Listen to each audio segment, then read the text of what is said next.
Ganani borokno kemamoni filni hai ngai thangka tabukbo bogimanyako Jamuna Surendra Oponnasho bar hakotor yok samosal sampui faikino borokni mokolo mukti yoro kozam yakshi haponi jorobo mungsa subastu manliya khak hamjak noko 2003 BC Chibri Agus Salbari Sangrong Sal Horenka Brokni Nokuni khak hamjangnai sal Ashanjani jorabo enelep tirokbai guli khlai butharjakmani tilemura thanabai khobjak Borlunga amsani khorokchidok tongko songtonai lukurok Ajorabo hastu yakshi hapang tongmani afro মন্ত্রীনি Simi চেঙ্গै যত হাপংনি আদংরনো থাঙ্গেনেমনি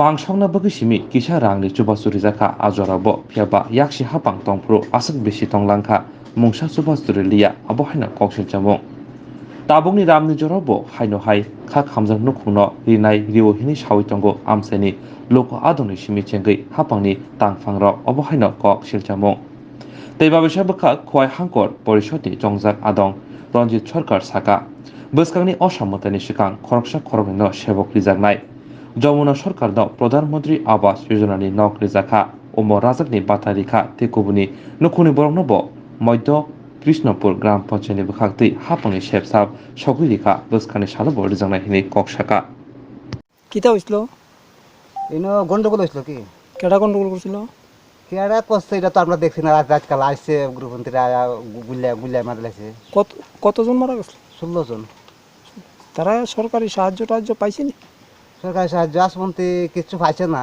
একটা পরিবার মনে হয় 1 লক্ষ টাকার মতো পাইছে জানা মতে আর তারা বাকি পাইছে না তারা কই আছে এখন তারা বাড়ি নতুন বাজার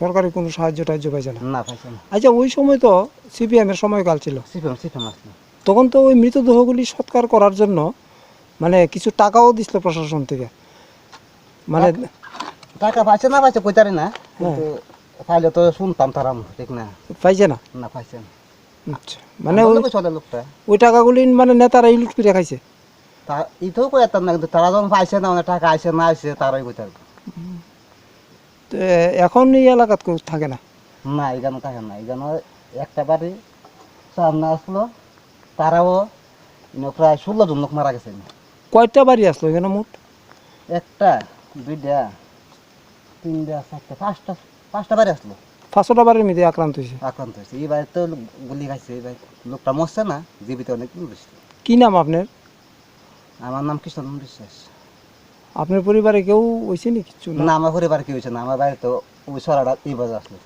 তখন তো উগ্রপন্থী সন্ত্রাস আসলো না উগ্রপন্থী সন্ত্রাস আসছিল এখন কি এর সন্ত্রাস তখন তো কোনো সমস্যা নাই সমস্যা নেই এই এলাকার মানুষ বসবাস করে না করে এই নয় একটা কেমন কথা আসলো হুম, কেমনটা হয়েছে না একটা গড় তুলছিল এই টিল্লাটা তোলা পরে গড়টা অনেকদিন পরে আমনা আমনে গড়টা ভেঙে পড়েছে প্রশাসন আইছে না পুলিশ আইছে না আচ্ছা, এখনের যে বিজেপি সরকার চলছে তারা কিছু কইছে নি দিব টিব তারা তো মানে তারারে মানে ক দেব দেব আমি তো কিছু পাইছে না পাইছে না না আমরা তো লোকটা লাইটারি দিয়েছে পাইলে তো কইতো চাকরি এখানে থেকে চাকরি অনেক কথা আসলো কতজন মারা গেছিল কেন 16 জন কেডা মারছিল মারছে উগ্রপন্থী দিনে বেলা না রাত্রিবেলা এই রাত্রে এই সময় তোমার ওই রাত্র বেশি না ধর না 7:30টার মতন বাবা না তো এটা কোন সনে হয়েছিল হ্যাঁ কোন সনে শুনে এটা তোমার এমন ফাল্গুন মাস আর এটা কি মাস শ্রাবণ মাস না এই শ্রাবণ মাস হয়েছিল কোন কোন সময় বা কোন ইয়ারে 2003 বা 2002 এরকম কিছু 2002 তো এটা কত তারিখ হয়েছিল 14 আগস্ট হ্যাঁ কতজন মারা গেছিল মোট এখানে 16 জন তারা সরকারি সাহায্য সহযোগিতা কিছু পাইছেনি এমনি তোমার মনে কুচু কুচু টিয়া দিছে আর কইছিল চাকরি অনেক কথা চাকরি চাকরি তো হয়েছে না এইখানে পরিবারগুলো এখন কই থাকে তারা ওই তো অনেক কিছু এইবারের পরিবার তো নাই কেউই নাই তারা আছে তাহলে বড় ভাই একজন আছে আমার বাড়ির লোক এটা এই বাড়ির কতজন আসলো এইবার যে আসলো এরা 1 2 3 4 একজন করে এমন ছোট্ট একটা বাচ্চা আছে লোক এটা শুদ্ধ আমার তো এখন এইসব জায়গার মধ্যে মানুষ বসবাস করে না না দিনের বেলা আইনি দিনের বেলায় রাতে বেলা থাকে না কেউ? না ওই তো এই বাড়িতে গণেশের ডরে থাকে না, ওই বাড়িতে তো ওই বলতে দেখছেন না বাড়িটা থাকে না, সন্ধ্যা হইলে জায়গা। তো আগে উগ্রপন্থীর খুব জ্বালা যন্ত্রণা ছিল। আগে তো মুটলে আসিন মানে আগে আসিন মানে আসিনের ডাঙ্গা হয়ে গেছে, ওই সময় আমরা মানে কইতাম পারি, এই সময় তো আমরা শরণার্থী থেকে তিনলাম ওরা। এখন উগ্রপন্থী নাই? না কোন নাই, এখন কিসের সন্ত্রাস? ওখানে একমাত্র গণেশেরই। তো এখন এই তাদের বাড়ি ঘরের জায়গায় এখন আপনার সেগুন বাগান। যদি কেউ লাগাইছে নাকি? লাগাইছে তাই বড় ভাই লাগাইছে, যে ওরা মরছে তার নাম হলো টাউরসান আসলো আর কি। তারা যে এইভাবে যে মানে মানে এমনভাবে মারা গেছে, সরকারি তরফ থেকে কোনো চাকরি টাকরি কিছু দিছে না? ওই সময় তো সিপিএম গভর্নমেন্ট ছিল, সিপিএম নেতারা কি দিছে?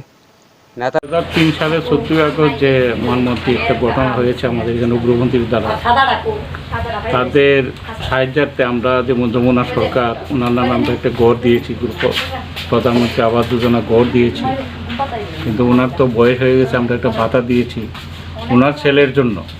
আমরা সরকারিভাবে যাতে কী করে সাহায্য করা যায় কিছুদিনের মধ্যে অফার পেয়ে দেবো, আমরা চেষ্টা করছি। এটা মানে মোটামুটি মানে পূজার আগেই তো অফার পেয়ে যাবে সে একটা ছেলে। আর বাকিরা কিছু কিছু বাকিরা টাকা পেয়েছে, ওই 1,25,000 টাকা দিয়েছে, ওরা টাকা পেয়েছে। আর আমরা পঞ্চায়েত তরফ থেকে যতটুকু সুবিধা আছে সাহায্য আছে আমরা করছি, আমরা জেলা পরিষদ তরফেও যতটুকু সাহায্য আছে আমরা ওদেরকে করছি। আমার পুরা বাড়ি দিয়ে রেখেছি তাদের কাছে টাকার জন্য, ওরা এখানে আছে। এখন অনেকগুলি ফ্যামিলি এখান থেকে সরে গেছে কৃষ্ণপুরে। ওই সময় তো সিপিএম এর সময়কাল ছিল, তখন ওই মৃতদেহগুলি সৎকার করার জন্য প্রশাসন থেকে একটা টাকাও দিয়েছিল। ওই টাকাগুলি তারা তখনকার সময় পেয়েছিল না বলে অভিযোগ। এ ব্যাপারে আপনার কি বক্তব্য? একজন দেহ পুরানোর জন্য 5,000 করে দিয়েছিল, একজনকে পুরানোর জন্য 5,000 করে তারা ক্যাশ টাকা দিয়েছিল। কিন্তু দেহগুলি একসঙ্গে করে আত্মীয় স্বজনের কাছে দেয়নি, দেহগুলি একসঙ্গে তেলেমরাতে লোক এসে সিপিএমের কিছু আর্মাদ বাহিনী এসে দেহগুলি একসঙ্গে নিয়ে পেট্রোল কেরোসিন নিয়ে এক লোকে জ্বালিয়ে দিছে। কিন্তু যারা আত্মীয় স্বজন আছে, ছেলে আছে, মেয়ে আছে, তাদের কেউ দেখতে দেয়নি। তারা নিজেরা এই টাকাগুলি মেরে এই লাশগুলিকে এমনি মানে মূলত ওই মৃতদেহগুলি সৎকার করার যে অর্থ দিয়েছিল সেই অর্থগুলি লুটপাট করে খেয়েছে। কারা খেয়েছে? তারা খেয়েছে সিপিএমের হাতমাত বাহিনী, না সিপিএমের লোকরা তখন। আচ্ছা, একটা অভিযোগও তুলছে যে এখন পর্যন্ত তারা কোনো সরকারি চাকরি পায়নি। এই ব্যাপারটা নিয়ে কি বলবেন আপনি? ওই ব্যাপারটা আমি বলছি, আমাদের কাছে যখন আমাদের সরকার যখন আসলো, মাননীয় মন্ত্রী সাহেব এখানে এসেছিল, আসার পরে আমরা নতুন করে আবার স্কুল সার্টিফিকেট থেকে দুইটা সব কিছু আমরা জমা দিয়ে আমরা কাগজপত্র রেডি করে জমা দিছি। একটু লিঙ্গার হইতেছে, ওই তো মানে আমার সঙ্গে যে কিছুদিন আমাদের কথা হয়েছে, ওই তো পূজার আগে অফার পেয়ে যাবে ওরা।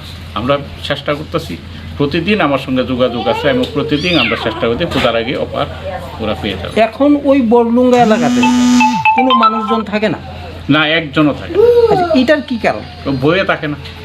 এই যে 14ই আগস্ট, আজকে 14ই আগস্ট মনে হইলে সমস্ত মানুষ এখনও আতঙ্কতে থাকে কোন সময় যদি। কিন্তু আমরা এই সরকার আওয়ার পরে আমরা প্রত্যেক দিন 14ই আগস্ট 13ই আগস্ট থেকে আমরা প্রতিদিন সমস্ত রাত দিন 24 ঘন্টা আমরা এখানে সিকিউরিটি বন্দোবস্ত করে দিই। তাহলে কি আপনি মানে সিপিএম কি ওই পরিবারগুলির সাথে দ্বিচারিতা করেছে? কোন এক পয়সার সাহায্য করেন ওদের, যাও সাহায্য করেছে এইগুলো ওরা মেরে দিয়েছে, এই সাহায্যগুলো ওরা মেরে দিয়েছে একদম। এখানে নেতা ছিল কে? একটা টাকা পয়সা তাদের কাছে দেওয়া হয়েছে। ওই সময়ে সিপিএম এর নেতা কে ছিলেন? এখানেও ছিল, হয়তো জিতেন্দার ছিল, মন্ত্রী ছিল খগেন্দ্র জমাতিয়া, একটা মিনিস্টার ছিল কৃষ্ণপুর বিধানসভা কেন্দ্রে। ওনার এরিয়ার 16 জন মানুষ মারা গেছে। উনি ইচ্ছে করলে অনেক কিছু করতে পারতেন, কিন্তু কিচ্ছু করেনি, একটা ক্যাম্প পর্যন্ত করেনি। স্বয়ং মুখ্যমন্ত্রী মানিক সরকার এখানে এসেছিল বলুঙ্গা গ্রামে। আমি সেদিন গিয়েছিলাম, আমি বলেছিলাম দাদা একটা ক্যাম্প অন্তত করে দিন। কইছে করবো করলে 20 বছর কাটি, একটা ক্যাম্প পর্যন্ত হয়নি।